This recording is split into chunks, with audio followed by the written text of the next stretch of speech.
The map was drawn with a careful hand and remarkably detailed, though riddled with tiny holes. Tink recognized the dark sea of darkness, complete with little drawn sailing vessels.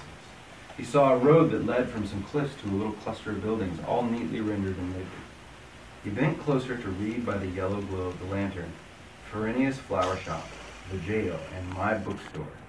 He realized that he was looking at a map of Glipwood, drawn by Oscar N. Retief himself.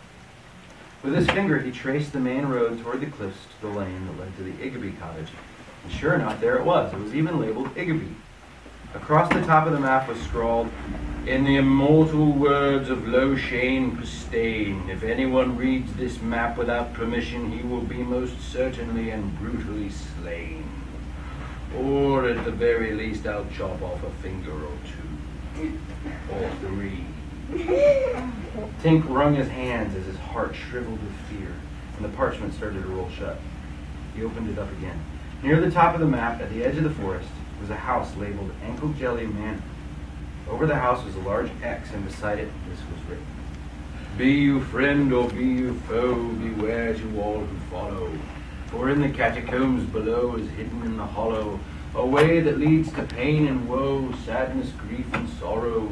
The hungry ghost of grimly stoop awaits your bones to swallow. So think you long before you go exploring here tomorrow." Tink jolted as the dreadful sound of Oscar and Retief's heavy footsteps came thudding toward him. Panicked, he rolled up the map, slipped it up his shirt sleeve, grabbed the lantern and his art books, and reached for a book from the shelf in front of him. Mr. Retief's round figure turned the corner and floated into the lantern light just as Tink pulled the book from its place on the shelf. "Ah, young Tink, I see you found your books. What have you got there?" He squinted at the two art books and then at the third. Tink stood still as a stone, praying that the old man wouldn't notice the funny way his shirt sleeve was bulging. "The Art of Itching," Oscar read. He looked over the top of his spectacles at Tink and raised an eyebrow. Tink knew that he was caught. He wondered whether or not Mr. Retief would actually kill him or if he'd show mercy and only cut off a finger. But which finger, he wondered, and what kind of instrument would he use? "Is something wrong?" Oscar asked, narrowing his eyes at Tink. "You're hiding something." Tink's face went pale, and he thought he might faint. "I understand, boy," Oscar said. "It's a very private thing, and as a matter of fact, it's none of my business, is it?" Oscar lowered his voice and leaned toward Tink with a hand at the side of his mouth. "But if you've got an itchy rash of some sort, there are much better books on the subject than The Art of Itching. Believe me, I've read them all." Oscar cleared his throat, if you know what I mean.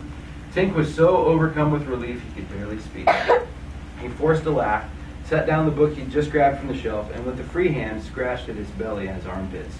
"Oh, I do know what you mean, sir. A rash. Ha ha ha ha."